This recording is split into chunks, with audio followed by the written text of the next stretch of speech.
क्या आप तैयार हैं GTA 6 के सबसे बड़े धमाके के लिए? रॉकस्टार ने सोशल क्लब को अचानक बंद कर दिया बिना किसी चेतावनी के। और अब एक बड़ी खबर, GTA 6 शायद 60 FPS पर लॉन्च हो सकता है। लेकिन क्या ये सच है या बस अफवाह है? चलिए जल्दी से वीडियो को स्टार्ट कर लेते हैं। रॉकस्टार गेम्स का सोशल क्लब साल 2028 में शुरू हुआ था। ये एक ऐसा सिस्टम था जिससे आप अपने GTA जैसे गेम को ऑनलाइन खेल सकते थे, अपने दोस्तों से जुड़ सकते थे, स्टंट्स कर सकते थे और गेम को क्लाउड पर सेव कर सकते थे। लेकिन अब अचानक रॉकस्टार ने सोशल क्लब से जुड़ी सभी चीजें अपनी वेबसाइट और लॉगिन सिस्टम से हटानी शुरू कर दिया है। ना कोई ब्लॉग पोस्ट आया, ना कोई अपडेट, ना कोई चेतावनी। सब कुछ चुपचाप हो रहा है। लोग लॉगिन नहीं कर पा रहे हैं, क्लाउड सेव गायब हो रहा है और कुछ लोगों का तो पूरा अकाउंट ही काम नहीं कर रहा। मैं खुद पिछले हफ्तों से रॉकस्टार लॉन्चर में लॉगिन नहीं कर पा रहा हूँ। सपोर्ट टीम से बात की लेकिन उन्होंने भी कोई जवाब नहीं दिया। ये सिर्फ मेरे साथ नहीं हो रहा, रेडिट और कई सपोर्ट फोरम्स पर हजारों लोग यही शिकायत कर रहे हैं। तो क्या हो रहा है? एक्सपर्ट्स का मानना है कि रॉकस्टार एक नया अकाउंट सिस्टम बना रहा है। ये सिस्टम जो GTA 6 के लिए पीसी और कंसोल दोनों पर एक जैसा काम करे। शायद इसी वजह से सोशल क्लब को चुपचाप हटाया जा रहा है। अब बात करते हैं दूसरी सबसे बड़ी खबर की। GTA 6 शायद 60 FPS पर कंसोल पर लॉन्च हो सकता है। मतलब आपके गेम की परफॉर्मेंस बहुत स्मूथ होगी। कोई लैग नहीं, कोई स्लो मूवमेंट नहीं, बस एकदम मस्त एक्सपीरियंस। एक ट्विटर यूजर डिटेक्टिव सीड्स ने दावा किया कि GTA 6 PS5 Pro पर 60 FPS मोड के साथ लॉन्च होगा। अब ध्यान दीजिए, ये एक लीक है, इसका कोई ऑफिशियल सबूत नहीं है, ना कोई बेंचमार्क, ना कोई डेवलपर लोग और रॉकस्टार या सोनी ने अब तक कुछ भी कंफर्म नहीं किया है। तो क्या ये सच्चाई हो सकती है? हो सकता है, क्योंकि comicbook.com और tech4gamers जैसी वेबसाइट का कहना है कि रॉकस्टार और प्लेस्टेशन इंजीनियर्स मिलकर GTA 6 को PS5 Pro के लिए ऑप्टिमाइज कर रहे हैं। यानी दोनों टीम मिलकर गेम को 60 FPS पर चलाने के लिए तैयारी कर रही है। और एक और ट्विटर यूजर ने भी दावा किया कि GTA 6 में अलग अलग ग्राफिक्स मोड होंगे, जिसमें से एक 60 FPS मोड भी होगा। लेकिन ध्यान दीजिए, अगर 60 FPS मिलेगा तो कुछ न कुछ तो गेम में कटौती भी होगी। साइड ग्राफिक्स थोड़े कम कर दिए जाए, रे ट्रेसिंग हटा दी जाए या फिर गेम की दुनिया थोड़ी कम कर दी जाए। रॉकस्टार की पहचान रही है हाई क्वालिटी ग्राफिक्स और डिटेलिंग, लेकिन अगर परफॉर्मेंस बढ़ानी है तो उन्हें कहीं ना कहीं तो समझौता करना पड़ेगा। अब बात करते हैं PS5 Pro की। अफवाह है कि सोनी और रॉकस्टार मिलकर PS5 Pro का GTA 6 बंडल ला सकते हैं। मतलब अगर आप चाहते हैं GTA 6 का सबसे तेज और स्मूथ एक्सपीरियंस तो आपको PS5 Pro लेना पड़ेगा। सोनी पहले भी ऐसा कर चुका है। Call of duty, final fantasy और यहाँ तक के GTA 5 को भी उन्होंने अपने प्लेटफॉर्म पर प्रमोट किया है। अब वो शायद GTA 6 को PS5 Pro के साथ जोड़कर एक बड़ा धमाका करना चाहता है। और टाइमिंग भी देखिए, PS5 Pro के लॉन्च की तारीख भी GTA 6 की रिलीज से कुछ महीने पहले की बताई जा रही है। यानी दोनों को साथ में लॉन्च करके सोनी कह सकता है, अगर आपको दुनिया का सबसे बड़ा गेम सबसे बढ़िया क्वालिटी में खेलना है तो PS5 Pro लाओ। अब बात करते हैं सबसे चौंकाने वाली बात की।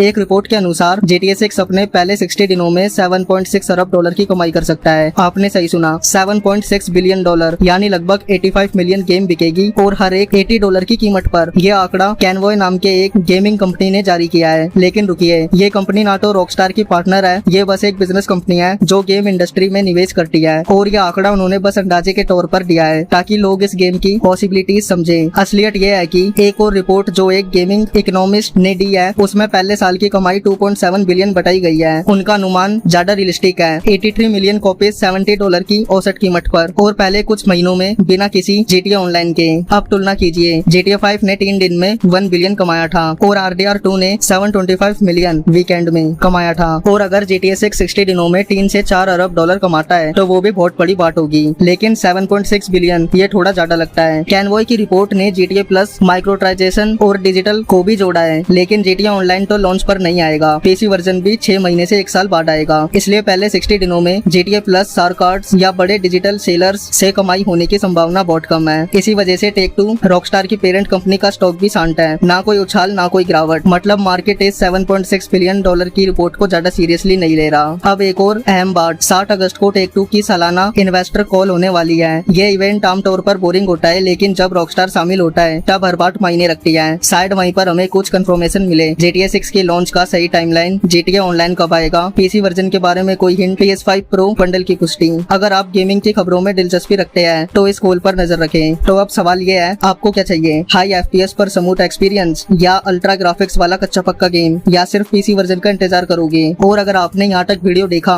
एक ग्रीन हार्ट कमेंट में जरूर डालना ताकि मैं जान सकूं कि आप मेरी कम्युनिटी के सबसे खास लोगों में से एक हो। तो बस यार, आज के लिए बस इतना ही। अगर आपको ये वीडियो पसंद आई हो तो इसे लाइक कर देना, चैनल को सब्सक्राइब कर देना। आपको GTA 6 की सारी छोटी बड़ी अपडेट्स यहीं मिलेगी। फिर मिलते हैं अगली वीडियो में।